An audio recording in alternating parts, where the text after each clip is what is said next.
जब दुर्योधन ने भीम को पिला दिया कालकूट जहर, फिर भीम की जिंदगी ही बदल गई।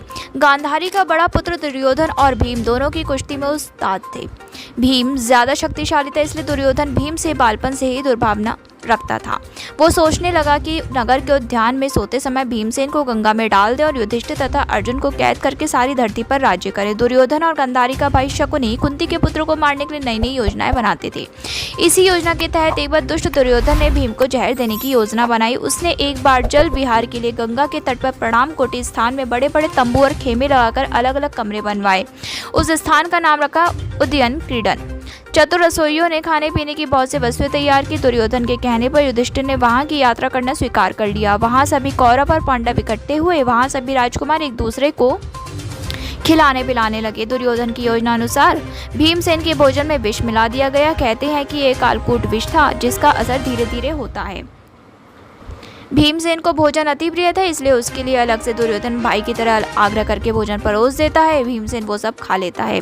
दुर्योधन समझ जाता है कि अब मेरा काम हो गया। उसके बाद सभी जल क्रीड़ा करते हैं। जल क्रीड़ा करते समय भीमसेन जल्दी थक जाता है और वो जल्दी खेमे में आकर सो जाता है। दरअसल उसके रग रग में विष फैलने से वो निश्चेत हो जाता है। निश्चेत भीम को दुर्योधन लता की रस्सियों से मुर्दे की तरह बांधकर गंगा के ऊंचे तट से जल में ढकेल देता है। अन्य पांडवों को इसका भान भी नहीं होता है। भीम बेहोश अवस्था में ही गंगा के भीतर स्थित नागलोक जा पहुंचता है, जहां विषैले सांप भीमसेन को खूब डसते हैं। सर्पों के द्वारा डसने से दुर्योधन द्वारा दिए गए विष का प्रभाव कम हो जाता है। भीमसेन का चमड़ा इतना कठोर था कि सर्प उसका कुछ नहीं बिगाड़ सके। सर्पों के डसने और विष का प्रभाव खत्म होने से भीमसेन जागृत हो जाता है। तब वो सर्पों को पकड़ पकड़ कर मारने लगता है। ये देख बाकी के सर्प भाग जाते हैं। भागकर वो नागराज वासुकी के पास जाते हैं और उन्हें सारा वृतांत सुनाते हैं। ऐसे में वासुकी नाग स्वयं भीमसेन के पास जाते हैं। उनके साथ गए आर्यक नाम के एक नाग भीमसेन को देखकर पहचान लेते हैं। आर्यक नाग भीमसेन के नाना का नाना था।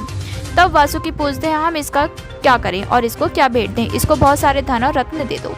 आर्य कहते हैं कि नागेंद्र, ये धन और रत्न लेकर क्या करेगा? यदि आप इस पर प्रसन्न है तो उन कुंडों का रस पीने की आज्ञा दीजिए, जिनसे सहस्रों हाथियों का बल प्राप्त होता है।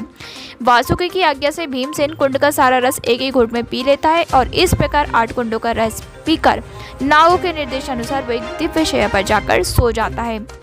इधर नींद टूटने पर कौरव और पांडव खूब खेल कूद कर हस्तिनापुर चले जाते हैं। आपस में वो बात करते हैं कि हो सकता है कि भीमसेन हमसे पहले हस्तिनापुर पहुंच गया हो।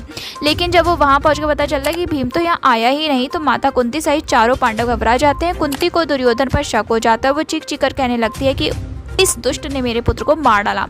ऐसे में विदुर उन्हें समझाते हैं कि वेद व्यास जी के कथानुसार तुम्हारा पुत्र दीर्घायु है, तुम चिंता मत करो। और यहाँ इस तरह विलाप करने से सभी को पता चल जाएगा। उधर नागलोक में बलवान भीम 8वें दिन रस पच जाने पर जागता है। तब नाग कहते हैं कि आपने जो रस पिया है वो बहुत ही बलवर्धक है। अब आप में 1000 हाथियों का बल आ गया है। युद्ध में आपको कोई नहीं हरा सकता। अब आप दिव्य जल से स्नान करके श्वेत वस्त्र धारण करें और हस्तिनापुर के लिए पधारें।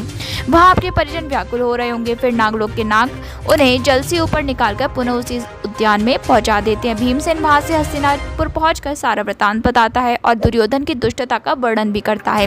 तब युधिष्ठिर कहते हैं कि ये बात कभी किसी के समक्ष प्रकट मत करना कि तुम्हारे साथ क्या हुआ और कैसे तुम में 1000 हाथियों का बल आया। अब से हम सब भाई आपस में एक दूसरे की बड़ी सावधानी से रक्षा करेंगे।